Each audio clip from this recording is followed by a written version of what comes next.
everyone, today we are taking a look at the iFlight Defender25. 2.5-inch props, right? 25, 2.5, and this has been probably reviewed by everyone else, and probably many people have purchased this, and they could probably give you some real-world experiences with it. Mine is delayed because I kind of have two. I didn't damage the first one or anything like that, but the first one that they sent was analog, which had, I think it's a 1.6 watt analog VTX on there. And then they decided they weren't going to sell the analog version anymore. So then they sent the 03 version, which I have right here. You can see that big old eyeball on that camera. And inside that plug, just to start our tips right here, or quick specs, that's where you plug in a little cable to plug into any sort of external HD camera that you might record. But so I originally started and kind of had done most of my flight reviews on the analog version, and then I waited about a week or whatever, got the 03 version, got some version 2 goggles, or goggles 2 I believe they're called. Really, this is my least favorite part about this review, is wearing these goggles. They do not fit my face well. Matter of fact, probably the worst fitting goggles I've worn in years. But I got some aftermarket foam. We'll see if that helps. There is one thing about my experience with this that I hope doesn't impact you, but it's something that I kind of had to painfully go through. So we'll get into that probably on the desk portion of this review. But let's jump to the flight, so I'll try to keep it relatively short. Early morning flight, you probably aren't used to seeing the sun that low. This is shortly before 8 a.m. Got a nice calm section of the day. Usually if you wait till about 9, that's when the wind starts to pick up. You can see a little bit of a dusting of a frost on that grass as well.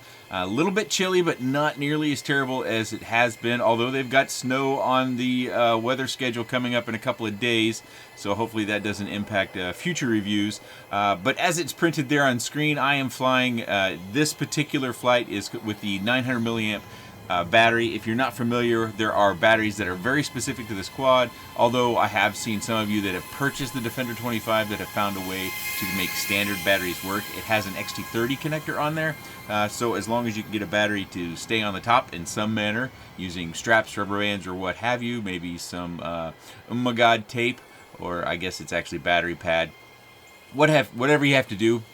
Because I'm sure getting those batteries directly from iFlight might be a challenge. You might not find those at a lot of different shops.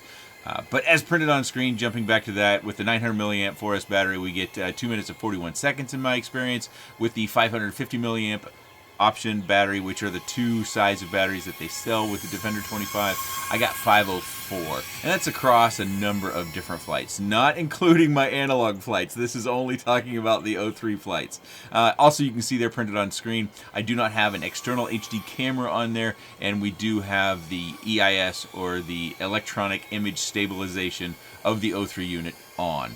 We will show slow cruisy flight with the EIS off as well, but I wanted to give you at least a minute or two of this flight footage to see what you thought. There's really only one thing that I think of, is that the image quality, the FPV view, which we'll look at the Goggle DVR as well, is really, you know, the image quality is just outstanding. I would have never envisioned we would have had anything like this 2.5 years ago, whatever, you know, the first air units started coming out. I would have never envisioned this.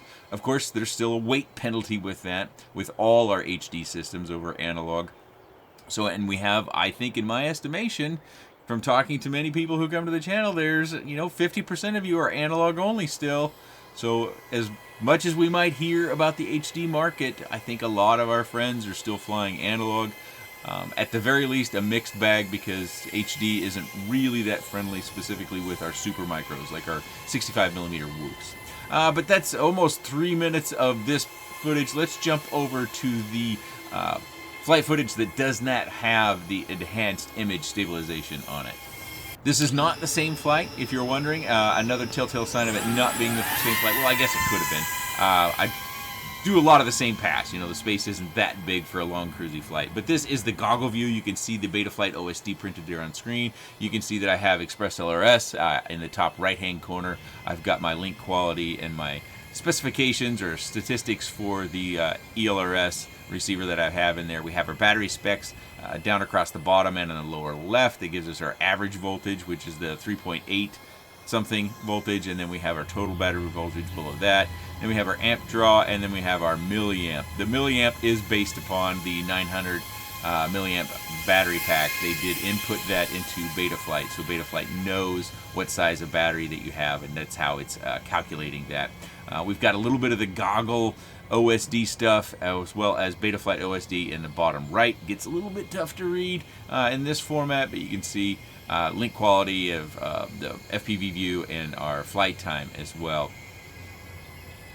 Again, on average, with the 900 milliamp 4S iFlight battery, I was getting about 7 minutes of flight, about like this, in cruisy sort of flight. I did notice that in windier flights that I would actually get less flight, which makes sense. You know, you're going against the wind. It's just like if you're in a car or anything like that. If you're going against the wind, you're going to be less efficient. And then when you're going with the wind, then you're a little bit more efficient. But in the case of quads, they have maybe some additional work to do with keeping a nice smooth flight and spinning up and spinning down motors on a micro level when you do have funny wind blowing through, especially a prop protected quad. But that's our goggle view. Now let's go over to our last flight, which is the faster flight, and the audio is going to get out of sync in this. I apologize. I have yet to figure out with this Goggles 2 as well as the onboard storage of the O3 unit on what I need to do in order to get my flight audio, which is a separate camera sitting on that table in front of me over there underneath the pergola, synced up to where it lasts. Like at the beginning of the flight, it'll be in sync, but then as we get towards the end of the flight, then it falls out of sync. Reminds me a lot of working with the Fat Shark DVR that might record at 24 frames per second or 25 frames per second or 26 frames per second back in the day. We now have 60 frames per second DVRs for our analog goggles, and those have worked out very, very well. Other HD systems I have found not to be the challenge, so there might be something with the recording format or in a recording choice that I have made. So if you hear that the prop noise that you're hearing, or the flight audio as I call it, is off as to what the image is showing you the quad's doing, it's because it's falling out of sync. It doesn't get terrible. It gets, I would say, about a second by the end of the flight out of sync. But that can be annoying, especially those people that are very attuned to how a quad sounds in flight and when the motors are spinning up and the sound that it creates. One of the most popular questions when it comes to the Cinewhoops, or cruisers that have prop protection and are made for maybe environmental sort of shoots or commercial shoots, which one's louder? And I'll repeat this, that's something you have to choose on your own. I'm very consistent about having flight audio in all of my videos. I'm very consistent, for the most part, of sitting in the same location. And so you can listen to each video and you can decide which one you think is louder, because I haven't measured it, and that's the only way for me to give you any sort of real world, yes, this one had a higher dB level, so it's louder. Sometimes they'll be more shrill, sometimes they'll just be potentially sound louder to one set of ears than they will another. So I can't tell you which one's louder. My inclination is this one is much more efficient than we've seen. You know, flight time as it is, you know, of over 7 minutes on a 900 milliamp battery, and it's got a very clean package. That's another thing about this, and it's well tuned. And we also have the ability to have an external HD camera where the switch profile, I think it's user 1 and user 2, is set up to power on and record an external HD camera, which you can use with the battery lead. And we'll look at those things when we go back to the specs at the desk, which I'll kind of do all at once in order to cover everything. And we'll also weigh it up, because that's another important fact. But I would think by now, unless you haven't seen anyone else's video on this, there should be plenty of information available. Matter of fact, the quad should be available from a lot of different shops online. Whether you buy from iFlight Direct, that might be the only way you can get a second set of batteries or multiple batteries, unless the batteries have made their way to our FPV shops. I'm thinking of here in the U.S., and a question that I do get a lot from our friends that are outside of the U.S. is, you know, where can I get these batteries or where can I get those batteries? Especially, I think it's difficult in Europe.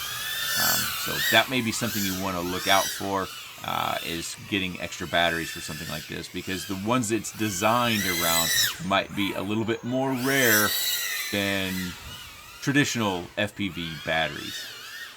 But you've seen so far, I've done a few of those punch outs, no washout, no wobble. So properly all the way tuned. Good job, iFlight. We have seen a few Cinewhoops come back where you fly them more aggressively, and they do have flight deficiencies, especially at 0 throttle when you go up and do a dive.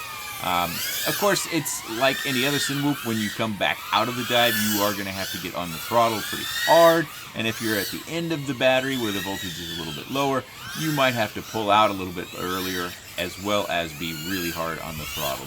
A little bit of the timing issue with some of my flips and rolls. I'm not locking them in, so to speak, but doing my best to kind of show you the tune and fly it more aggressively, because not everyone is going to fly these slow. That's something that, as I've gotten more and more into doing the Cinewhoops, that people have commented about, you know, that you appreciate that I fly them faster, either for the fact that you can look at the tune and decide for yourself if it's any good or not, or crash testing, which happens a lot when I fly these things faster.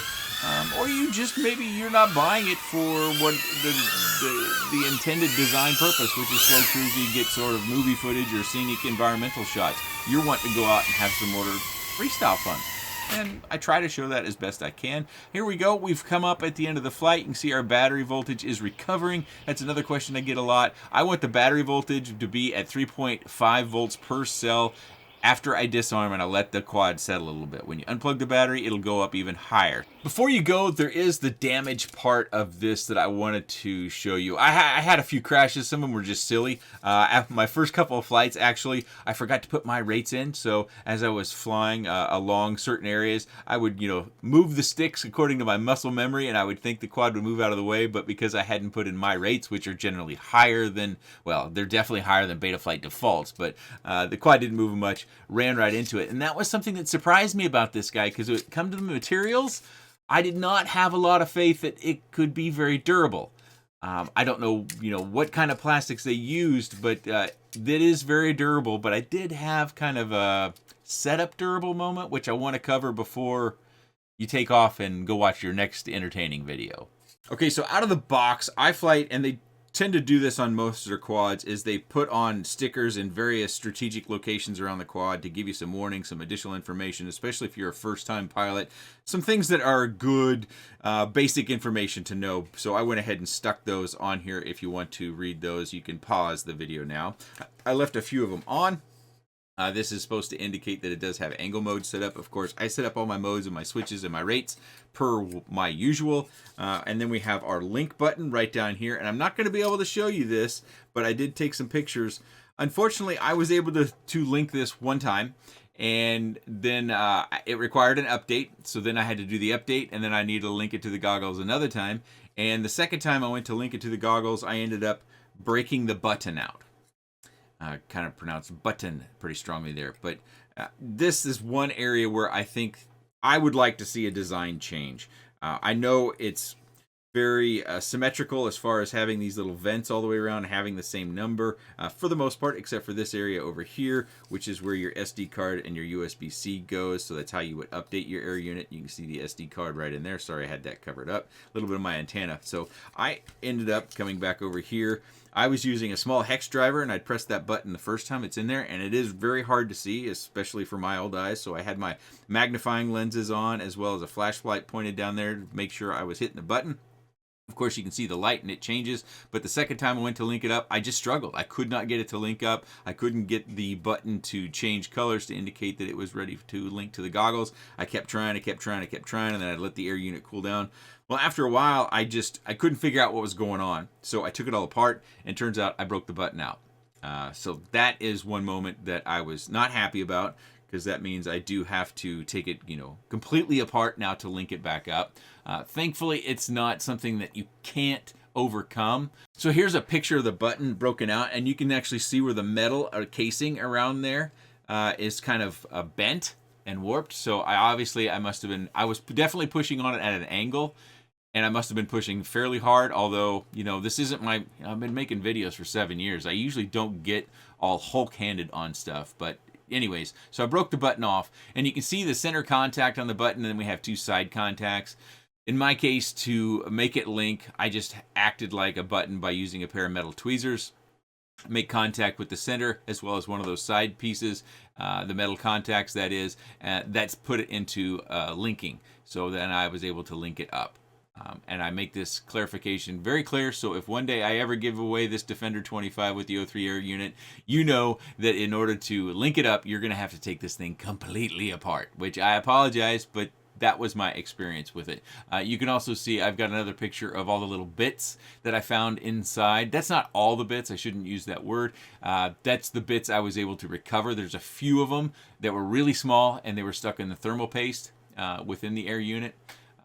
So yeah, that was a difficult thing to swallow, and it took quite a bit of time to take it apart, get it linked up, get it put back together. But it does prove that even this old guy can take these things apart and work his way around what is probably my own mistake, although I would say if this area were bigger, that definitely wouldn't have happened. I mean, just to be, if this would have come over here to where my fingernail is, and we wouldn't have had this one here, so from there to there would have been all open, I'm pretty certain I could have seen what I was doing a lot better, and I also would have had space to get a tool in there. I would say if you want to use a tool of your own, use something like this, and just don't point very hard. Very lightly tap it, and just wait for that light inside to change colors. So yeah, that was unfortunate, but so I've got a few crashes, not a lot, but I've got a few crashes I can show you up there. I talked about the battery and how it's, it's a very well designed quad, and some will right off the bat holler out, oh, it's an Avanta knockoff, or Avanta, however you want to say it, the DJI quad. Well, I would say the Avanta took more design cues from iFlight than iFlight has taken from DJI, because if you look back, their ProTech series, the face of them look a lot like this, and they've been making that ProTech series for a couple years. Now, with the casing of the battery and the entire look, yeah, there's a lot of resemblance there. It's a very clean-looking quad. Everything's designed very, very well. I think there's one of the things that people are going to look for when they're looking at this quad is maybe they like the looks of the Avanta, but they don't want to spend $1,300 on that package. They want to have more diversity possibly in what they can do. Like maybe they don't want to use the DJI remote. They want to use their own hobby grade remote. Maybe they have version 2 of the goggles, not goggles 2, and they want to use those. What have you. I just think if that design aesthetic that DJI may have popularized, but in my opinion, again, I think iFlight kind of started, you'd be eyeballing this. Now, it comes in at a pretty steep price, especially with these O3. I think it's over $500. And, of course, if you're interested in looking at those current day pricing as per my recording, I'll have links down to the FPV shops I can find the Defender listed at. But I was surprised by a couple of things. Well, I shouldn't say surprised. But I didn't expect the efficiency, so I didn't expect the flight time, even the faster flight time. I did not expect. I also didn't expect to break out the button on the O3 air unit and binding it the second time around after the update. I also didn't expect it to be so clean on the inside, to be really to where it's plug and play on the as far as your parts. If you're replacing the main board, you've just got to solder the motors, as you can see here, but everything else has got plugs. So that should make repairs relatively easy. The carbon fiber on the top here, I did not think that was carbon fiber at first, but sure enough, yeah, it's carbon fiber. They just put a silk coating over this. This is why I oftentimes, when people ask me about the weave on carbon fiber, I tell them it doesn't matter, because the top layer doesn't tell us anything about the underlayment. And that isn't information that I got from my own personal experience. That is information that I got from a family friend of ours that works with carbon on a daily basis and has for his entire professional life. So he was like, pish posh, carbon fiber can look any way you want. Just like when we see silver, we see blue carbon fiber sometimes. Yeah, it's just wallpaper over the top. But this looks really clean with how they did it. I mean, even looking at the edges, no carbon fiber layers. Maybe you could see one in there attached, but not like we normally do. So I'm hitting that a little bit too much. It's a very clean package. The downsides I think that you might see is that it is a bit of a proprietary battery. Excuse me as I stumble over my P's. So you can, and I've seen pictures on Facebook of people that are putting regular lipos in here, again, XT30 connector, and then using a strap around this way, or they're figuring out a way to get the strap between the frame and the carbon fiber in order to secure the battery down, so you don't necessarily have to get batteries like this. Speaking of the batteries, we need to weigh these things up if that's important to you. Okay, it doesn't like to sit on my little scale from where its feet are, so almost 170 grams. And with the 550 milliamp battery from iFlight, we got 240, so under the 250 gram limit if that's important to you. And 271 grams with the 900 milliamp 4S battery. So of course, when you have a proprietary battery, you've got to have a proprietary charger or a charging capability. And this is the accessory that it comes with. So it plugs in with an XT60 into your typical battery charger with a balance lead on it as well. It does come natively with an XT30 down here. So if your battery charger happens to have XT30 lead, you're already good to go. And you just like with the quad, you just kind of slide it in there, clap it down. Of course, you pull the 3D printed battery end off and you plug it in, and then you turn your charger on. You do get this with your kit. You can buy an extra one, but it comes with one. Speaking of what else it comes with, it does come with an XT30 lead, so you can use that on the battery charger adapter. And this is the plug that goes into this little plug right here, and they have the user profile set up to power on and help recording for an external HD camera. And this is the connector on the camera side that you'll need to have. So you plug that in here, and then you plug this into your camera. Of course, you're going to have to do something with the wire to keep it out of your camera view, because I'm sure you don't want to be looking at that. So around back, it's not terrible long. You know, if you have to, you could do some twists in it in order to shorten the lead or get it out around your camera view, because there isn't anywhere to bring this out without doing a modification to this housing. This housing holds the camera. And speaking of holding camera, something I didn't cover is it actually, how they've got it mounted in here. It moves real nicely, and it keeps its position. Even in my crashes, I did not find that the camera angle changed much. At least if it changed much at all, it was so minor that when I was flying, I didn't notice it. So it didn't go from like flying faster, have a crash, and then, oh, it's now, you know, negative degrees where it's pointing down. That never happened. So that's how they got that all set up in there, and that might just be the DJI camera itself, nothing iFlight did, but I was fairly impressed by how easily that moved and still held its position. That's a fine line to toe there. As far as accessories go, we get some typical screws with some blue Loctite on there. You can see we've got 4 different screw bags in there. I think these are stickers.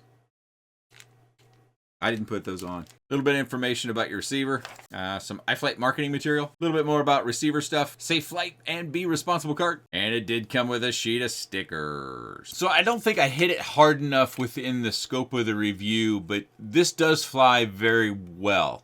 It flies longer than I expected, and it flies very smooth, whether you use the EIS, the electronic image stabilization of the O3 or not.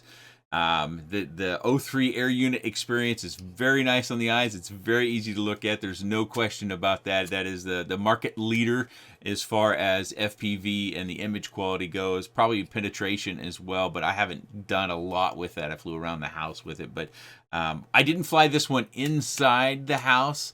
No particular reason for that. I think it was just the fact that when I was flying inside the house, I was flying something else. I have a Whoop that I built, and so I've been having some fun with that when I've been doing my inside flying. Some of you might have some questions about this versus the Cinebot30 versus the Cineape from Darwin FPV, and I think I'll cover that in a separate video because I don't think you'll go wrong with either of those three, but of those three, I would say the Cinebot30 had the biggest flight flaw characteristic, and that was that wobble at the very, very top of zero throttle moves after you did a dive. But outside of that, as far as the basic premise of those three goes, those are the three I would recommend that you look at if you're shopping for this sort of quad. Of course, price is important, and if you want to check out the price for the Defender25, I'll have links down in the video description below. Hopefully I was able to keep this video a little bit shorter, although it's kind of hard with all that flight footage that I try to bring to the table so that you can get a good look of what the experience is like. If you have any comments, questions, suggestions, or otherwise, please let me know in the comment section below. I appreciate your time, and thanks for watching. And if you got this far in the video, I thank you very much, and I'd like to just give you one last tip. Go to fpvoutreach.com. Jesse Perkins, as well as probably some others he's getting some assistance from, is taking FPV cars into Colorado Children's Mercy's Hospital. I don't know if it's Children's Mercy. Children's hospitals, and bringing the joy of FPV to others. You get sticker sheets. You can just make a flat-out donation if you want. You can submit art if you want to have another sticker of your own from your own YouTube channel or Instagram or what have you. And there's also an overpriced t-shirt, as Jesse put it, coming soon, which I will be certainly getting one of those overpriced t-shirts. I finally got around to making my subscription for the sticker sheets, because I'm planning to give those away in giveaways. I'll probably cut them up and give them away in giveaway boxes. By the way, stay tuned for a giveaway coming up, because